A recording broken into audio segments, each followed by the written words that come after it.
warahmatullahi wabarakatuh. Halo guys. Halo.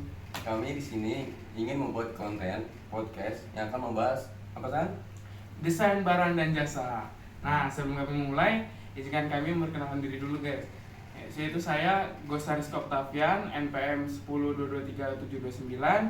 Saya dari kelas 2 23 dan teman saya Saya Ismail Salim Tasawuf dengan NPM 10223835 dari kelas 2 EA23. Nah, kita akan membahas tentang keputusan mengenai desain barang dan jasa. Lu tahu nggak sih San apa itu? Nah, itu apa sih Mas?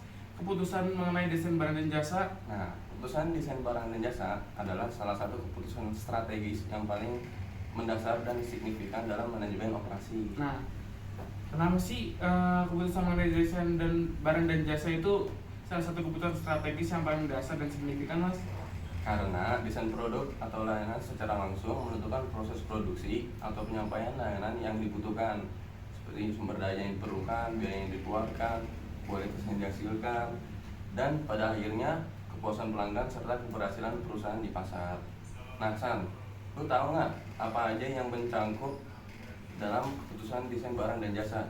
Apa tuh, Mas? Nah, keputusan ini melibatkan serangkaian pertimbangan dan aktivitas yang bertujuan untuk menentukan karakteristik dan spesifikasi produk atau layanan yang akan ditawarkan kepada pelanggan.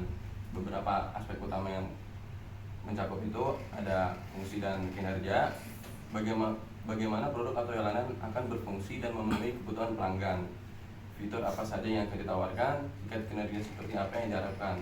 Yang kedua, spesifikasi, rincian teknis dan fisik produk, misalnya dimensi, material, komponen, atau rincian langkah-langkah dan standar layanan. Contohnya itu waktu tunggu, prosedur interaksi.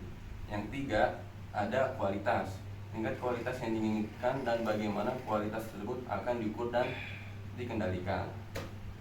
Yang keempat, biaya, pertimbangan biaya produksi atau penyampaian layanan termasuk biaya material, tenaga kerja, dan overhead. Desain harus mempertimbangkan efisiensi biaya. Yang kelima, keandalan, tingkat keandalan produk, kemungkinan tidak gagal dalam periode waktu tertentu, atau konsistensi layanan. Sekarang saya mau nanya nih, Mas. Mengapa sih, Mas, keputusan desain barang dan jasa itu penting? Nah, keputusan desain barang dan jasa penting itu yang pertama itu ada dampak jangka panjang. Keputusan desain memiliki implikasi jangka panjang terhadap operasi perusahaan, investasi modal, dan daya saing. Keterkaitan dengan fungsi lain, desain produk atau layanan mempengaruhi semua fungsi bisnis lainnya termasuk pemasaran, keuangan, dan sumber daya manusia. Selanjutnya itu kepuasan pelanggan. Desain yang baik secara langsung berkontribusi pada kepuasan pelanggan dengan memenuhi kebutuhan dan harapan mereka. Selanjutnya, keunggulan kompetitif. Desain yang inovatif dan unggul dapat menjadi sumber keunggulan kompetitif yang signifikan. Selanjutnya, efisiensi operasional. Desain yang mempertimbangkan kemudahan produksi atau penyampaian layanan dapat meningkatkan efisiensi dan mengurangi biaya. Selanjutnya, kualitas dan keandalan. Desain yang cermat memastikan kualitas dan keandalan produk atau layanan. Mas, tahu nggak proses apa aja sih yang ada di desain barang dan jasa? Apa tuh San? Nah, jadi di dalam proses desain barang dan jasa itu yang pertama ada generasi ide, Mas, yaitu mengumpulkan ide-ide baru untuk produk atau layanan dari berbagai sumber, yaitu bisa pelanggan, bisa pasar, karyawan, pesaing, dan teknologi baru. Nah, yang kedua ada seleksi ide, yaitu mengevaluasi ide-ide yang ada berdasarkan kriteria tertentu, Mas. Contohnya kayak potensi pasar, kayak kesesuaian dengan strategi perusahaan, atau kelayakan teknis dan finansial.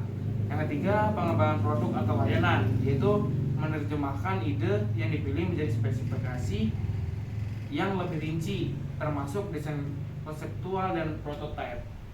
Setelah itu ada pengujian dan evaluasi, Mas, yaitu menguji prototipe atau konsep layanan untuk mendapatkan umpan balik dari pelanggan dan mengidentifikasi potensi masalah. Setelah itu desain akhir, yaitu menyempurnakan desain berdasarkan hasil pengujian dan umpan balik. Untuk produk ini, Mas, mencakup spesifikasi teknis, gambar teknik, dan daftar material. Untuk layanan ini mencakup prosedur operasional dan standar layanan. Setelah itu ada peluncuran dan implementasi, yaitu memperkenalkan produk atau layanan baru ke pasar dan menyiapkan sistem operasi untuk produksinya atau penyampaiannya. Yang terakhir ada evaluasi pasca peluncuran, Mas, yaitu memantau kinerja produk atau layanan di pasar dan melakukan perbaikan dan penyesuaian jika diperlukan. Jadi kesimpulan apa sih San yang bisa kita ambil dari yang udah kita tadi jelasin? Nah, jadi kesimpulan itu, keputusan desain barang dan jasa adalah fondasi dari manajemen operasi. Desain yang baik tidak hanya menciptakan produk atau layanan yang menarik bagi pelanggan, tetapi juga memastikan efisiensi, kualitas, dan keberlanjutan dalam proses operasinya.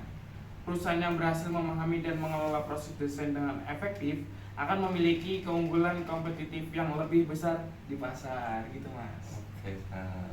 Nah, sekian dari podcast kelompok kami. Kurang lebihnya mohon maaf. Wassalamualaikum warahmatullahi wabarakatuh.